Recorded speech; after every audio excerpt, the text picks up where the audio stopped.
চাই সাঁওতাল তার ভাষায় বলবে রাষ্ট্রপুঞ্জে। আমি চাই মহুল ফুটবে শৌখিনতার গোলাপ কুঞ্জে।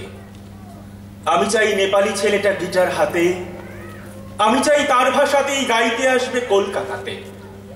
আমি চাই ঝাড়খণ্ডের তীর্থ নুকে, আমি চাই ঝুমুর বাজবে তোমার বুকে। আমি চাই কাশ্মীরে আর শুনবে না কেউ গুলির শব্দ। আমি চাই মানুষের হাতে রাজনীতি হবে ভীষণ জব্দ। আমি চাই হিন্দু নেতার সালমা খাতুন পুত্রবধূ। আমি চাই ধর্ম বলতে মানুষ বুঝবে মানুষ শুধু। আমি চাই গাছ কাটা হলে শোক সভা হবে বিধানসভায়। আমি চাই প্রতিবাদ হবে রক্ত পলাশে রক্ত চবায়। আমি চাই মন্ত্রীরা প্রেম করুন সকলে নিয়ম করে। আমি চাই মন্ত্রীরা প্রেম করুন সকলে নিয়ম করে। আমি চাই বক্তৃতা নয় কবিতা বলুন কণ্ঠ ভরে। আমি চাই বক্তৃতা নয় কবিতা বলুন কণ্ঠ ভরে। কবি সুমনের এই লেখা আমাদের এখনকার মানুষদের বুকের বাদিকটা কোথাও একটু নাড়া দিয়ে যায়। আর এই নাড়া দেওয়ার জন্যে বহরমপুরেই প্রথম মৃণাল জেঠুর হাত ধরে আমি শীতেশ রথের মেলা গেল। আর ছোটবেলার রথের মেলাগুলোকে আমরা ভীষণভাবে মিস করি। ইচ্ছে হলেও হয়তো এখন কাজের চাপে যেতে পারি না, বা সেই মেলার ওই জাঁকজমক পরিবেশটা ভালো লাগে না। এখন একাকিত্বটা প্রত্যেকটা মানুষের মনে এমনভাবে গ্রাস করে নিয়েছে, তো সেই কারণে ওই একলা ঘরটাই আমাদের দেশ মনে হয়। কিন্তু তবুও অপূর্ব দত্তের সেই রথের মেলা যখন শোনা হয় বা বলা হয়, তখন এই রথের দিনগুলোর কথাই মনে পড়ে। দিনগুলি বড় হাসি মাখা ছিল। সে ছোট্টবেলায় বাবার সঙ্গে আমরা দুভাইয়ে যেতাম রথের মেলায়।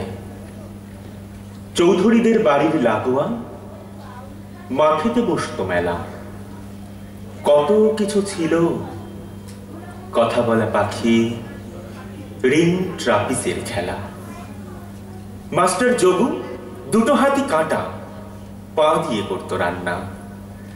একবার তার কাঁটা হাত দেখে আমাদের সে কি কান্না।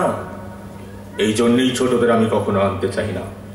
অকারণে শুধু ঘ্যান ঘ্যান করে, মেলায় আসার পায় না। দেখতো তাকিয়ে, মেলায় এসেছে তোর মতো কেউ পুঁচকে। বাবা বলেছিল রেগে মেগে, আর চোখ মুখ ফুরু পুঁচকে। আমার কি দোষ? দাদাও এসেছে, ওকে বকছো না কেন? যত দোষ শুধু আমারই দেখছো, ওর দোষ নেই জানো? দাদা তুই পড়ে, তুই আগে তুই ওঠ। দাদার মতন রোজ ভোরে মাঠে ৩-৪ পাক ছোট। দাদাটাও কত পাজি ছিল, সেটা এখন বুঝতে পারি। আমাকে বলতো, আমি হলে তোকে রেখে আসতাম বাড়ি। কি কষ্ট যে পেয়েছি সেদিন, চোখ ফেটে জল এসেছে। আর দাদা এত হিংসুটে শুধু দাঁড়িয়ে এসেছে। সেই দাদা কত বড় হয়ে গেছে, নাম করা ডাক্তার। এতই ব্যস্ত, মেলায় যাবার সময় কোথায় তার। আজ বাবা নেই, ছবিখানা তার ফ্রেমে বাঁধা পড়ে আছে। 2 বছর হলো মাও ফাঁকি দিয়ে গিয়েছে বাবার কাছে। আজও মাঝে মাঝে আষাঢ় শেষের বর্ষা মুখর বেলায় ওই পথে গেলে মনে হয় ছুটে যাই সে রথের মেলায়। মুহূর্তে মনে ছবি ভেসে ওঠে চৌধুরীদের মাঠে। আমি আর দাদা অঝরে ভিজছি ঝোড়ো বৃষ্টির ছাটে। আমি আর দাদা।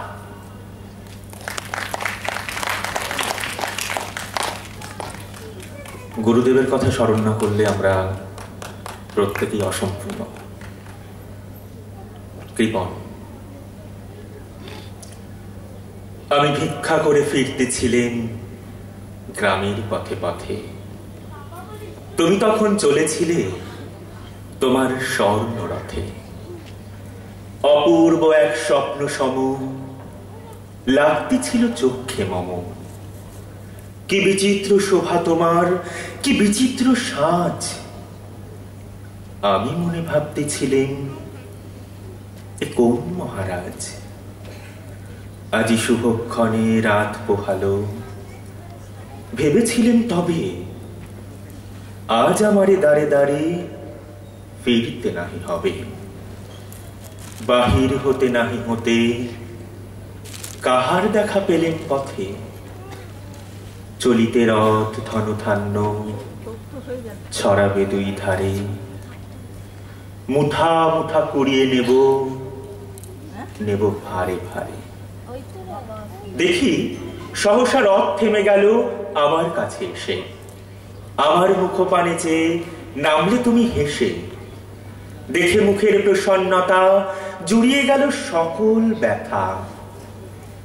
হেন কালে কিসের লাগি তুমি অকস্মাৎ আমায় কিছু দাও গো বলে বাড়িয়ে দিলে হাত। মরি এ কি কথা রাজা ধীরাজ, আমায় দাও গো কিছু। শুনে ক্ষণকালের তরে রইল মাথা নিচু। তোমার কি বা অভাব আছে ভিখারি ভিক্ষুকের কাছে।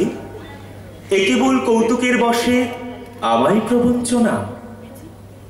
ঝুলি হতে দিলেন তুলে একটি ছোট কণা। যবে পাত্রখানি ঘরে এনে উজাড় করি, এ কি ভিক্ষা মাঝে একটি ছোট সোনার কণা দেখি। দিলেন যারা আজ ভিখারি রে, স্বর্ণ হয়ে এলো ফিরে। তখন কাঁদি চোখের জলে দুটি নয়ন ভরে। তোমায় কেন দিইনি আমার সকল শূন্য করে। তোমায় কেন দিইনি। আমার শেষ নিবেদন, গুরুগম্ভীর একটা ব্যাপার হয়ে গেছে, একটু মজার হোক।